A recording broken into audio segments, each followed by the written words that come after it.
Hello and welcome to the Oxford Clay Pottery Podcast.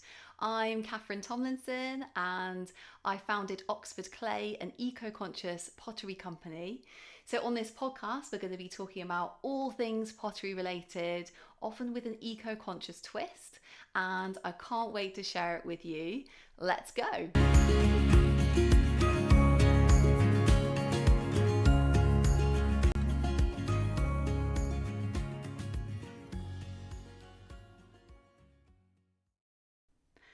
Hello and welcome back to the Oxford Clay Pottery Podcast. And today, in this episode, we're going to be talking about warping. Now, I have to say, I think warping is in my probably top three most annoying things that happen in pottery.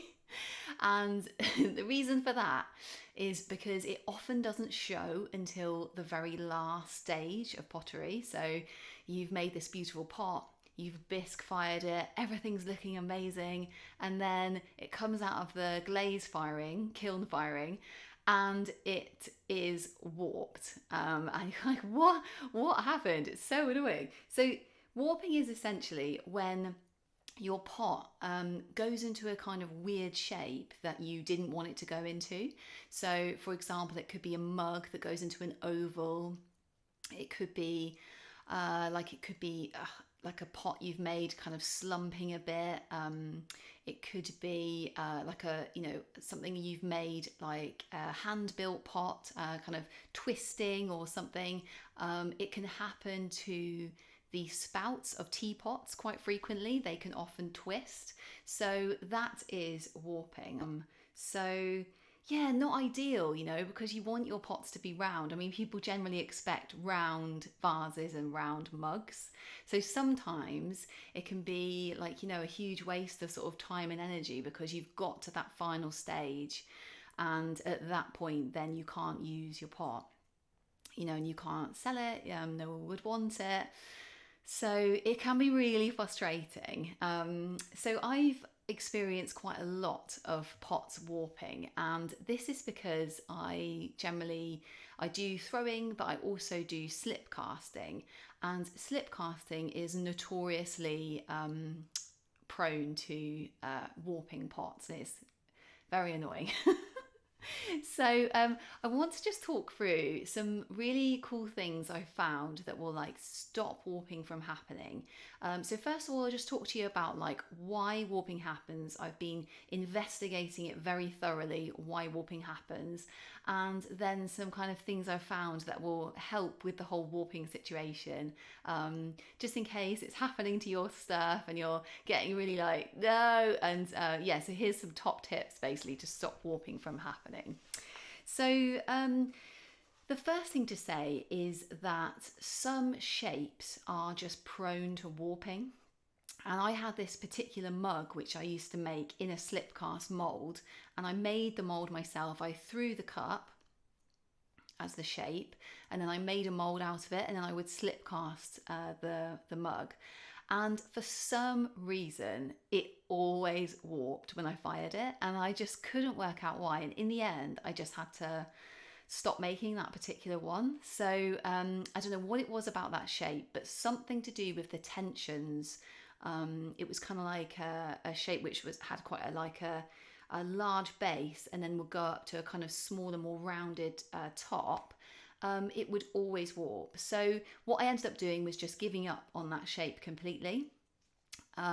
So that's what I'd say. I'd say like generally hand thrown stuff doesn't warp as much as slip cast pottery does. But if you've got a shape that you just can't stop from warping, it could be the shape that's the problem. So that sort of brings us on to our second point, which is the type of clay that you're using. So as I was just saying, hand thrown stuff and hand built stuff, pots don't warp as much as slip cast stuff does. So essentially it could be the clay that you're using. So if you're using like an extremely plastic clay, say like a porcelain or some Some clays are extremely smooth. They have like high quantities of like say like quartz in or feldspars in. Those clays are more prone to warping than clays which are high in like ball clays or grog. So if you're making something, say like on the wheel, then you can choose a clay which is specifically for hand throwing, and specifically for strength. So clays, if you speak to your pottery supplier, some clays are specifically kind of designed to stop warping, and some clays are specifically designed to be very kind of, so like translucent, say like a porcelain, and they will be more prone to warping. So it could be like the type of clay that you're using. So if you're hand building and you don't want any warping in your hand built stuff, it could be that you're using a clay which won't really warp anyway in terms of the temperatures you're getting to, because generally warping happens at very high temperatures. Then you could use a clay. You could either use a clay which is specifically for hand building, or you can use a clay which has got lots of grog in it. So grog is essentially where a pot has been fired and then crushed up into like a kind of powder and then added back into clay. So it adds a lot of strength to clay. So clays which have lots of grog in them, say like if you think about like a crank or something with lots of grit, you don't really want to be hand throwing with that. I've tried, but it really does hurt your hands. So generally they're kind of just more like for hand building, but they do have loads of strength, those clays with kind of like grit and grog in, so they will definitely be less prone to warping. Okay, so the next reason that pots can warp, number 3, is that you can accidentally knock a pot. Say like if you've thrown a bowl and you accidentally knock it when you're taking it off the wheel, and you kind of folded one of the sides in. You fold the side back, everything's fine. It looks the same as it did when you threw it. It's all good. But then when you come to fire it, quite often that knock that you did will re-emerge in the firing. And that's because clay has a memory. I don't know why clay only remembers bad things. I don't know why it doesn't remember the pot that you made in the first place before you knocked it, but it's really frustrating. But clay does have a memory. So anytime you accidentally knock a pot, or a bit's folded in, or you don't want it to go that way, or it accidentally did, it's really good just to bear in mind that like that could come out again later on in the firing, which is super annoying. But what I've learned to do is if I knock a pot very badly, I realize now that it's probably going to come out later on, so I can save myself the energy of firing, and also the physical energy of myself of like turning the pot and stuff. So I kind of just quite often will ditch it as I've just made it, if I make a mistake like that, because I know it's kind of like a whole waste in the future sort of thing. Okay, so that brings us on to number 4, which is that if something has an uneven thickness, if a pot is say like thicker on one side and thinner on another side, that can quite often kind of pull it out of shape as well in the kiln. So I think that's what was happening to some of my things. I think when I was slip casting it, one side was maybe a little bit thicker where I poured the slip out of the mold, and then that kind of like even though it was only probably a millimetre or so thicker, it still kind of pulled it out of shape when it was in the glaze firing. So this is kind of less it's like a less important point really if you're hand throwing, because generally you'll have the same thickness all the way around because you're throwing a pot like that. But it can be especially a problem like with slip cast stuff. So the quality of your mold is really important. So is your mold kind of even to start with? Is it creating bits which are thicker than others?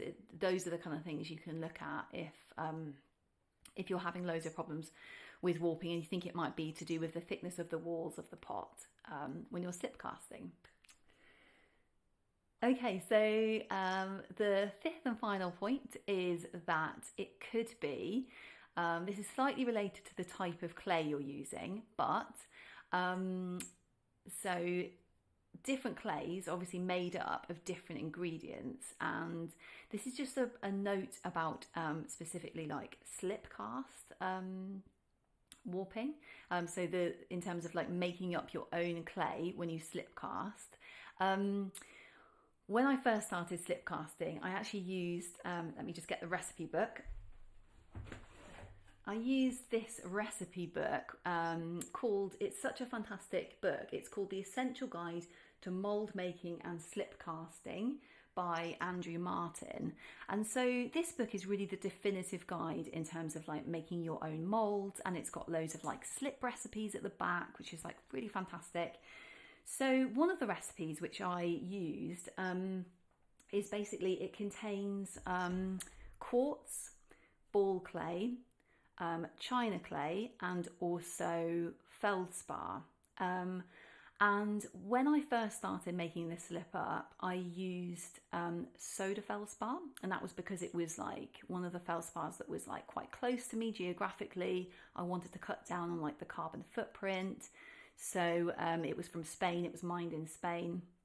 So I used soda feldspar, and I was making these big kind of wide bowls in a slip mold, and almost every single one of them warped, and I just could not understand why. Okay, a couple of them I did knock, that was why, but I just couldn't understand it. I was like, why is this not working? I'm following the recipe, you know?